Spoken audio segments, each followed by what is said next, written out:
All right, so my other videos I actually showed you how to set up the Petlibro. As you can see right here, it's all ready for our dogs, but we have two adorable little Corgi puppies. So I'm gonna take this opportunity to start from square one, and we are going to be unboxing the whole thing because some of you like the unboxing therapy and it's kind of fun. So the whole thing comes out like this. There's nothing else in there except for a bunch of foam to throw into a landfill. All tucked into here. Kind of looks like a small little R2-D2 unit, a large coffee maker, if you will.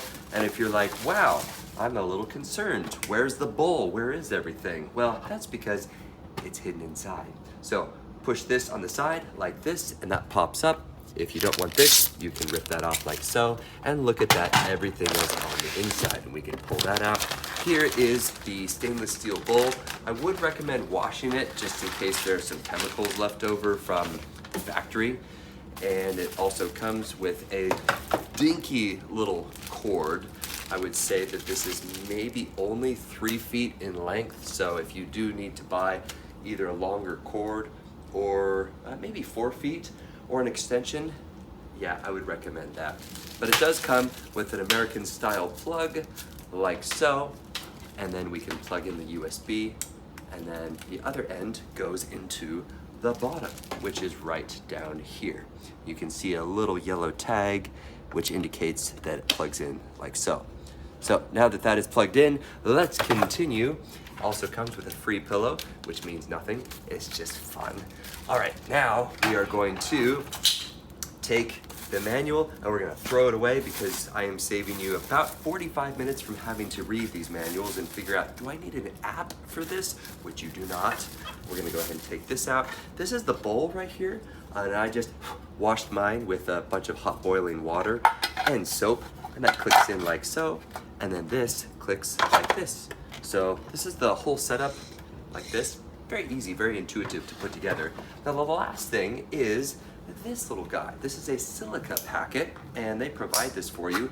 You don't have to buy replacements from them. You could probably get just those cheap silica packets that come in like your shoes or your jacket pocket if you buy a new jacket. And you could replace this eventually. But the purpose of this little packet is to soak up a bunch of moisture because dog food has a lot of moisture in it. And if you just let it sit in there for a long time, well, hopefully it will diminish and deplete as your dog or cat actually eats this. But you want to try to keep that moisture down as much as possible. So you're gonna take the lid, which goes on here like so, and on the bottom, you're going to squeeze it and it's gonna open up this little trap door. Cool, huh? And then you're gonna take this and place it in there. And then that closes down.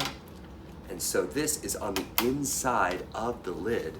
And when you put it on there, now you will see that it will soak up that moisture from inside here. Cool, huh? Now the auger itself in there is kind of this rubber type texture material.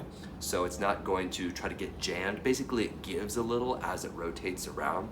So the overall setup of this is very intuitive. I just did that. Oh, I missed one last thing right there. And oh, that's so satisfying when we pull that off, isn't it? So that's it. No need to download an app or anything to set this up. I have another setup video, and here I am in my messy garage, and I'm going to now put this a few feet away from the other dog bowls just so that they don't have to vie for food whenever it triggers and it goes off. But if you are like me and you want to automate your life, highly recommended. This will pay itself off eventually instead of having to go 1, 2, sometimes 3 times a day if that's how much you feed your pet. So automate, automate, automate, and you will thank me.